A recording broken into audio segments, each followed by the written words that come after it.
Hey, I'm Thomas. I'm Brian. And I'm Taylor. We're from NC State University. For our Ability One Design Challenge submission, we teamed up with Community Workforce Solutions, a company dedicated to matching the right person with the right job. The workstation that we felt could best be improved was the networking Conduit Packaging Station. Essentially, 4 or 5 workers would sit along either side of this table, each with a specific task, to then take the pieces of the metal that you see on the right and package them inside the tubes on the left.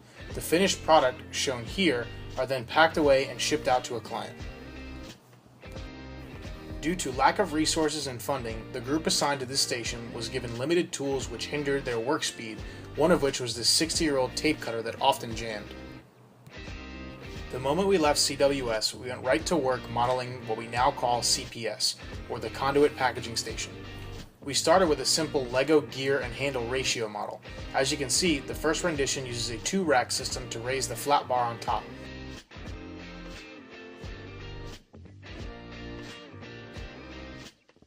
And the second uses a handle that is directly attached to the drive gear.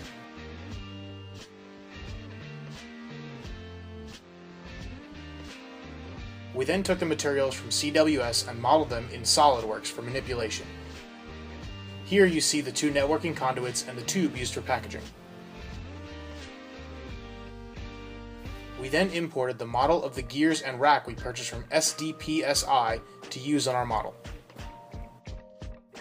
From there, we went to town and built a full efficiency station that holds the tube and has a guide funnel to help those with low coordination pack the tubes accurately.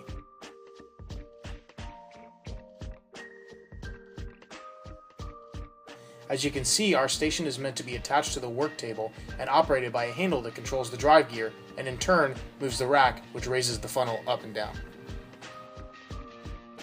We then went right into our processing lab at school and began prepping all of our metal panels, gear rods, and assembly brackets for construction.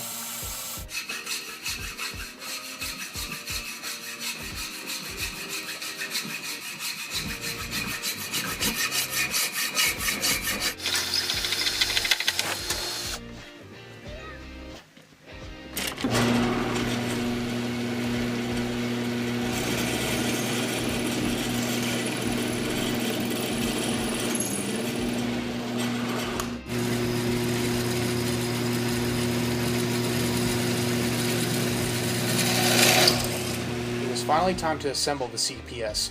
Using dozens of nuts and bolts, a good amount of JB weld, and about 12 plumber's collars, you can see us assembling the gearbox at about 1,000 times normal speed.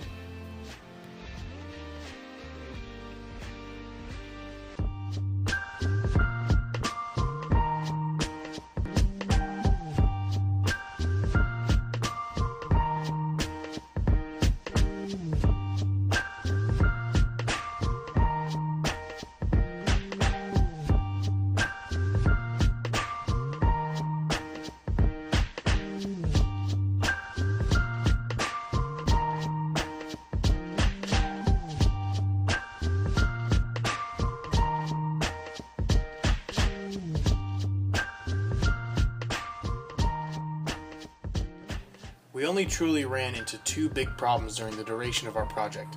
First being that the large sheet metal cutter in our lab cuts off measurement by about 1/8 of an inch, so having to countermeasure for that was difficult, being that 16 gauge sheet metal is too thick to accurately cut with tin snips. The other being that the welding equipment necessary to fuse the metals we were using were out of commission during our construction phase, so we had to resort to using JB weld, handmade L brackets, and the plumber's collars.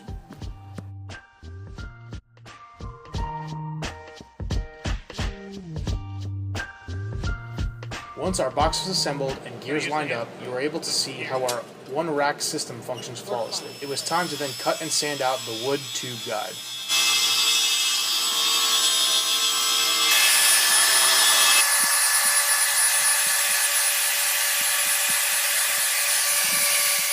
Lastly, we had to model our tape wheel and our funnel, which we then sent to our department's 3D printer.